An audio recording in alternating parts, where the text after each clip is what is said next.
महारास लीला के बाद में कंस का भेजा हुआ दुष्ट अरिष्टासुर आया, जिसका भगवान ने वध कर दिया और अक्रूर जी के माध्यम से श्री कृष्ण और बलराम को स्वयं कंस ने प्लान बनाया कि मथुरा नगरी में दोनों बालकों को बुलाया जाए और यहाँ पर बहुत बड़ा मल्ल युद्ध हो रहा है। इस तरह का प्रचार किया जाए कि कंस महाराज बहुत बड़ा मेले का आयोजन कर रहे हैं, जिसमें बड़े बड़े मल्ल आकर के कुश्ती लड़ेंगे और लाखों करोड़ों नर नारी यहाँ आएंगे देखने के लिए।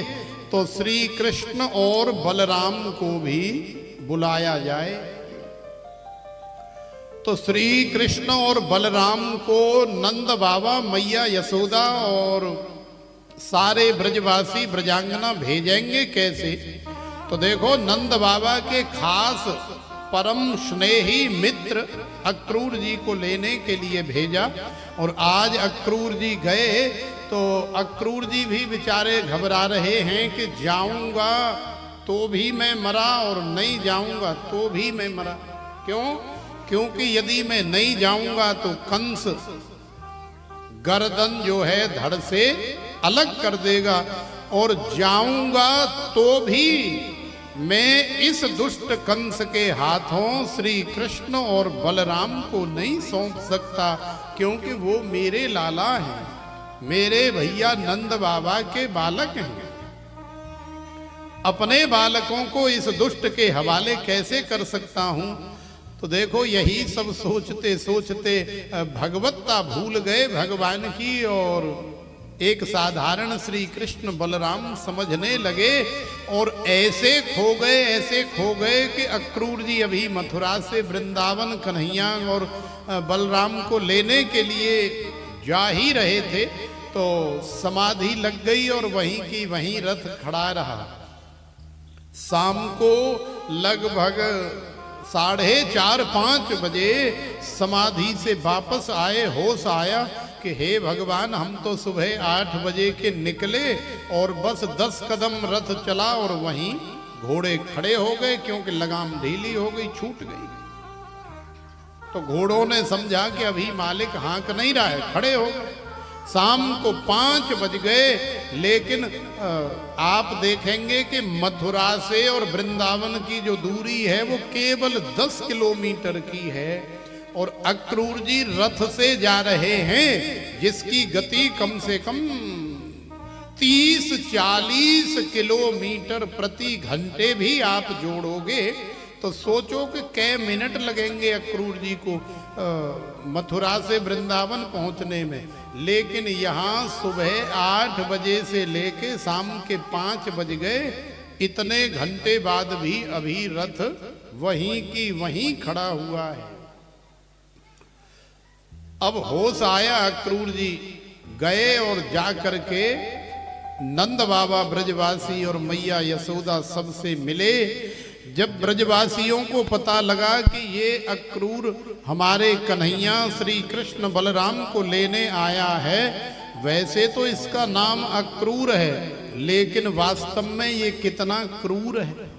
कहते न, तुम बड़े क्रूर हो, माने कठोर हो, तुम्हारे हृदय में दया धर्म नाम की कोई चीज है ही नहीं, तुम बड़े क्रूर हो, बड़े दुष्ट हो। तो सारी ब्रजांगना, सारे ब्रजवासी यही सोच रहे हैं कि कौन से मूर्ख ने, कौन से पागल पंडित ने इसका नाम अक्रूर रखा, क्योंकि इससे ज्यादा क्रूर संसार में कौन हो सकता है कि हमारे प्राण श्री कृष्ण और बलराम, न केवल हमारे प्राण नंद बाबा के प्राण, मैया यशोदा के प्राण, ये न जाने कितने प्राणों को साथ लेकर के जाना चाह रहा है। वास्तव में ये अक्रूर नहीं है, इसका नाम क्रूर होना चाहिए, ऐसा सब लोग सोच रहे हैं। लेकिन चूंकि भगवान को लीला करनी है, कंस का उद्धार करना है, इसलिए भगवान ने मैया यशोदा और नंद बाबा सारे ब्रजवासियों को समझाया। ठाकुर जी निकल करके आए और सारे ब्रजवासियों से वादा किया कि देखो लालाओ, अब रथ के सामने से हट जाओ और मैं वादा कर रहा हूँ ब्रजांगनाओं, ब्रजवासियों, मैया, बाबा, सबसे हाथ जोड़ करके निवेदन कर रहा हूँ और मैं एकदम सांची सांची बात कह रहा हूँ कि आज मैं जा रहा हूँ और कल मथुरा में मेला देखूंगा और परसों फिर मैं वापस आ जाऊंगा। तो श्री सुखदेव जी महाराज कह रहे हैं कि देखो, सारे ब्रजवासियों को मनाने के लिए ठाकुर जी ने थोड़ा झूठ का भी सहारा लिया। माने परसों की कह करके भगवान को वर्षों व्यतीत हो गए, लेकिन फिर बरसों बाद भगवान का आगमन हुआ। अब अक्रूर जी के साथ में मथुरा में पधारे तो मथुरा का मेला देखते देखते सबसे पहले जब गलियों से गुजरने लगे तो कन्हैया के साथ में जो ब्रजवासी ग्वाल बाल थे, उन्होंने कन्हैया से कहा कि देख लाला, हमें तो तेरे संग या डोलवे में बड़ी शर्म आ रही है। बोले क्यों? और ये लाला देखना है रो, हम तो गांव फाम के बालक हैं और यहाँ तो तू जन कहा हमें शहर में ले आयो या मैनपुरी में ले आयो। अरे हमने तो कबू शहर देखो ही ना, हम तो ये फटी टूटी बुनियान जहाँ में 50 तो छेद है रे, जइए पहनते रहते हैं गांव में और जी घुटन्ना पहन रखो हमन मेलो कुचेलो सो तू हमें जा कच्छा बुनियानते ही ले आयो यार, हमें तो यहाँ शर्म लग रही है। देखियो यहाँ शहर के आदमी कैसे बढ़िया नहाए धोए के बढ़िया कुर्ता पजामा सूट बूट कोट पैंट पहन करके एकदम टंच लग रहे, और हमारी तो यहाँ बड़ी बेइज्जती है रही है लाला जी, हमें सब देख देख करके हंस रहे हैं। खैर हमारी बेइज्जती है जाए कोई बड़ी बात ना है, हम सह लेंगे, लेकिन जब इन्हें पतो लगेगो कि जी बाबरे से बालक जो घुटन्ना ते डोल रहे, फटी बुनियान ते डोल रहे, जी कौन के संग आए, तो सोच लाला कि जब जिन पतो लगेगी कि जी कृष्ण और बलराम के साथ में आए हैं, तो लाला तेरी नार नीची है जाएगी, तेरी कितनी बड़ी बेइज्जती होगी। इसलिए हम नहीं चाहते आगे जाना, क्योंकि हमारी अपनी कोई इज्जत तो है नहीं, लेकिन फिर भी हम सोचते हैं कि हमारी बहुत बड़ी इज्जत है, हमारी बहुत बड़ी नाक है, हमारी बहुत बड़ी पूंछ है, और वह नाक और वह पूंछ और वह इज्जत के चक्कर में हम लोग न जाने क्या क्या नाटकबाजी करते रहते हैं। तो ब्रजवासियों ने कहा कि देखो हमारी तो कोई पूंछ ना है, कोई नाक ना है, कोई इज्जत ना है, लेकिन लाला तेरी तो बड़ी इज्जत है, लाला तेरी नाक तेरी इज्जत तेरी पूंछ पे किसी प्रकार का कोई दाग नहीं लगना चाहिए, इसलिए तू लाला अकेलो चले जा, हम तो गांव को लौट करके चले जाए। तो कन्हैया ने कही सूदी सूदी बताओ कि तुम चाहो कहा। अरे भैया अब शहरम डुलावेगो शहरम राखेगो तो फिर कपड़ा लत्तऊ तो शहर के से ही पहनने पड़ेंगे। बोले अच्छा ये बात है तो फिर कोई बात नहीं, चलो। तो कन्हैया आगे धोबी घाट पे ले गए और धोबी से हाथ जोड़ करके प्रार्थना करी कि मामा जी राम राम। अरे मामा आप तो जानते ही हो हम कन्हैया और ये हमारे सब सखा, और अब हम अपने मामा कंस के दरबार में जा रहे हैं और शहर में घूम रहे हैं, तो हमारे ग्वाल वालों को शर्म आ रही है, तो इनके ताई ही सुंदर सुंदर कपड़न की कछु व्यवस्था कर दो। तुम्हारे पास तो बड़े बड़े मंत्रियों के बड़े बड़े लोगों के पोटली भर भर के कपड़े लेकर के आते हो यार। तो धोबी मन में कह रहा है कि अच्छा है भाग जा न्याते, अब थोड़ी बहुत देर हम मरवे वारो, क्योंकि मैं जानता हूँ तो कंस ने काए काज बुलायो, माने मारवे के ताई तो बुलायो ही है, अब कंस के हाथों तो मरने वाला है ही। तो कहीं ऐसा न हो कि कंस से पहले मेरे ही हाथों से मर जाए। भगवान अंदर ही अंदर जान करके मुस्कुरा रहे हैं कि देखो धोबी अपने मन में कहा सोच रहे हो। हाथ जोड़ के प्रार्थना करी भैया कपड़ा दे दे। तो धोबी कह रो अच्छा राजीते चले जाएगो जाते के मरेगो त्यो काल आएगो। तो भगवान ने कहा कि भाई जी राजीते मानेगो नहीं। जैसे भगवान श्री राम जब लंका जा रहे थे पुल बनाने के लिए समुद्र से प्रार्थना करी और 3 दिन 3 रात हाथ जोड़ के ठाड़े रहे बैठे रहे, लेकिन समुद्र आया ही नहीं। और फिर भगवान श्री राम ने लक्ष्मण जी के कहने पर अग्नि बाण का जैसे ही अनुसंधान किया तो विनयन मानत जलध जड़ गए 3 दिन बीते, बोले राम सकोप तब भय बिन होए न प्रीत। अब जब भय दिखाया भगवान श्री राम ने तो फिर सागर हाजिर हो गया हाथ जोड़ करके। वही भगवान श्री कृष्ण ने किया,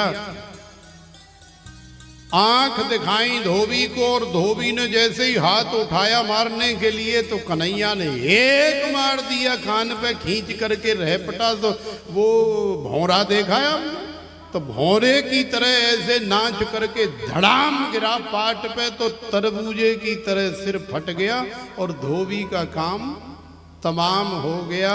बोलिए बाल कृष्ण लाल की जय। धोबी मर गया। बढ़िया सुंदर सुंदर कपड़ा पहन लिए ग्वाल वालों ने, लेकिन समस्या ये हो गई कि ग्वाल वाल हैं छोटे और कपड़ा है बड़े। अब मान लो कि ये जो द्वारिकाधीश बने इसका बालिका क्या नाम है जो द्वारिकाधीश बने अभी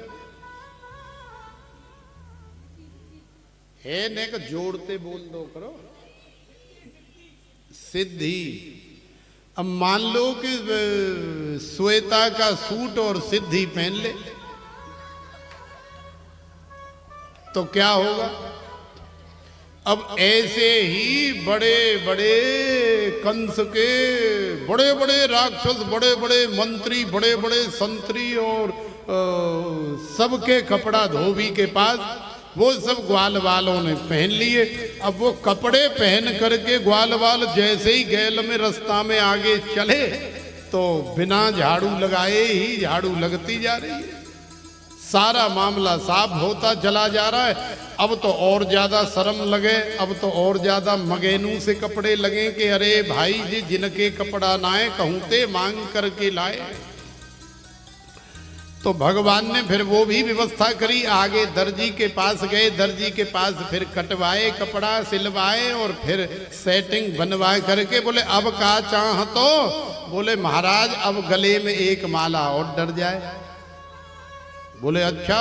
तो फिर ततः सुदामनो मालाकारस्य जगमथु माने सुदामा नाम के माली के पास में भगवान गए जो भगवान का ही प्रेमी था। सबके गले में एक एक माला डलवाई और माला डलवा करके आगे चले। बोले अब का चाह तो बोले महाराज अब क्या चाहें, अब तुम तो जानते ही हो कि हम ब्रजवासी लोग हैं और ब्रजवासी बढ़िया कपड़ा पहने बढ़िया खामे और बढ़िया गले में माला पहने और माथे पे बढ़िया थापक थुआ चंदन लगावे। थापक थुआ चंदन जानते हो, ऐसे हाथ पे ले और वहीं गीलो करो और न्यू करके और न्यू न्यू थपेल ले न्यू छाप ले। जैसे वो गैया के गोबर से कंडा थाप देते ना, ऐसे माथे पे चंदन थाप लो। तो थापक थुआ चंदन। अब आगे की तरफ चले तो आगे आप सब जानते हैं कि कंस की एक दासी है सैरंध्री त्रिवक्त्री जिसका नाम है कुब्जा। तो तो कुब्जा कंस की सेवा चंदन घिसने की करती है। चंदन घिस करके कटोरा लेकर के भर करके जा रही है और कन्हैया आगे गए ग्वाल वालों को लेकर के और कुब्जा के पीछे से आवाज लगाई। कौन सी आवाज लगाई? अरे सुंदरी।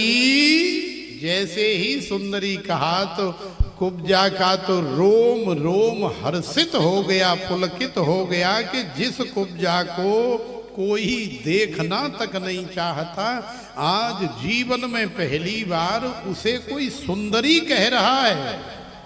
दृष्टि तो देखो, भगवान की दृष्टि क्या, संसार की दृष्टि माने बाहर का देखती है, लेकिन अंदर से कौन कैसा है ये नहीं देखती।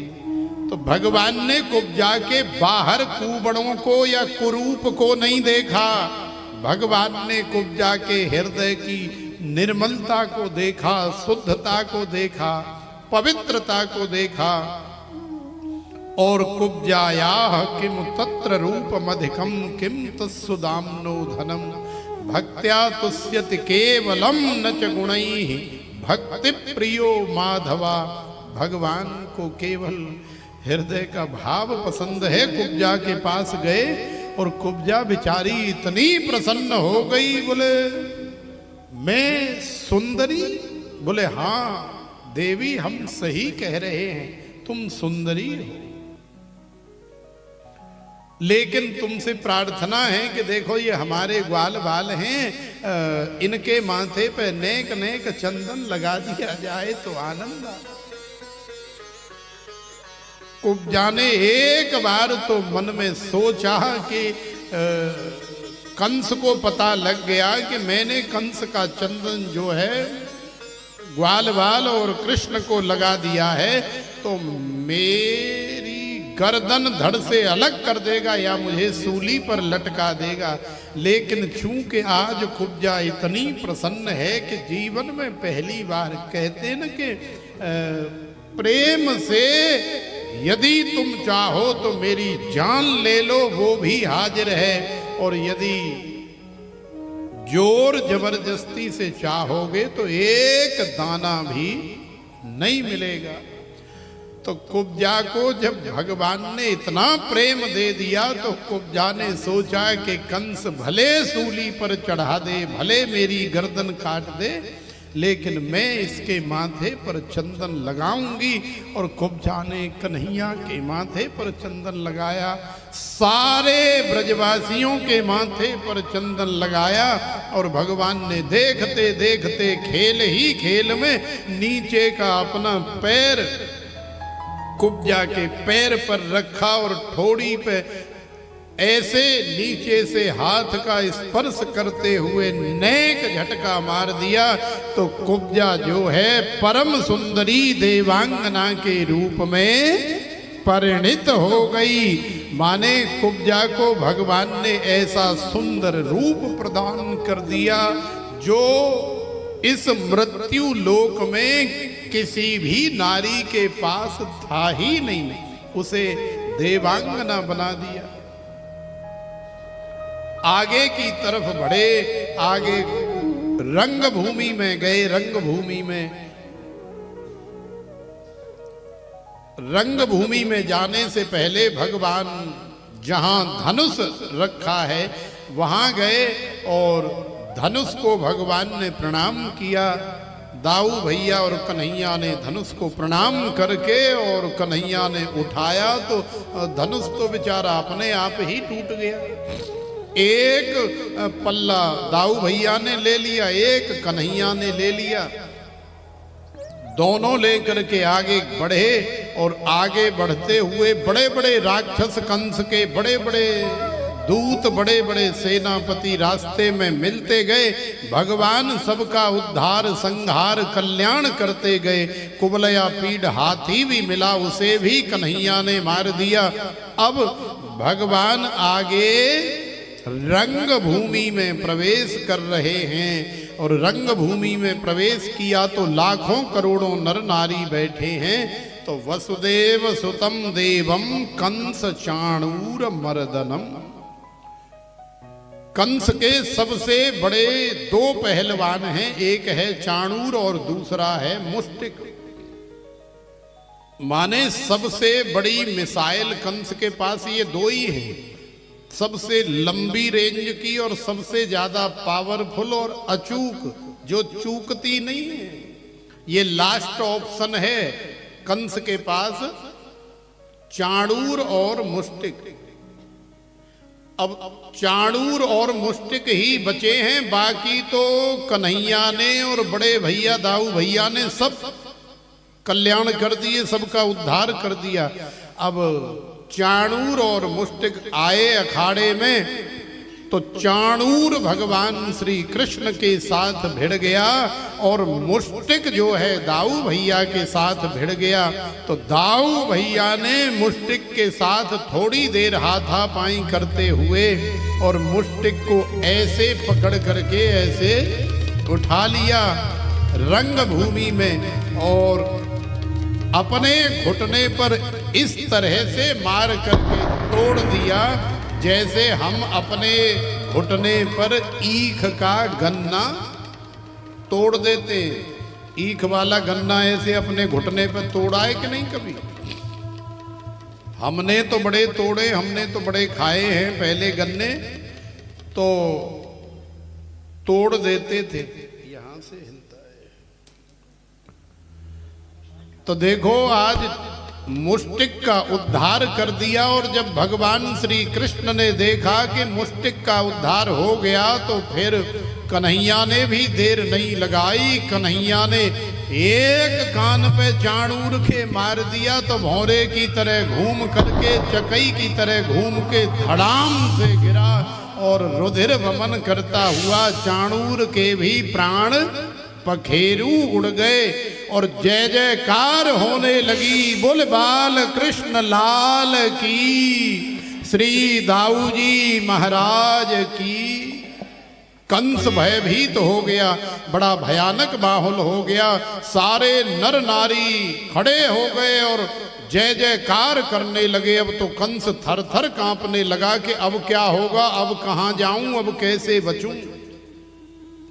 कन्हैया दौड़ करके उछट्टी मार करके कंस के सिंहासन पर गए, चढ़ करके एक रहपटा मार दिया, तो कंस का मुकुट रंग भूमि में बीच में जा करके गिरा और कन्हैया ने कंस का गलेवान पकड़ करके, केस पकड़ करके खींच करके नीचे रंग भूमि के मैदान में डाल लिया और पेट पर चढ़ करके बैठ गए और फिर ऐसे मुक्का बनाया, सारे पाप कर्म याद दिलाए और दिला करके धड़ाम से कंस की छाती में मुक्का मार दिया और कंस के प्राण पखेरु उड़ गए। बोल बाल कृष्ण लाल की। तो कंस मर गया, इतना दुष्ट अत्याचारी मर गया। सबने जय जयकार की, कन्हैया को उठा लिया और उठा करके सब आनंद से झूम रहे हैं, गा रहे हैं और आज सबके जीवन में आनंद हो गया। तो चूंकि आज हमें रुक्मणी मंगल कराना है, तो रुक्मणी महारानी और द्वारिकाधीश हमारे तैयार हैं और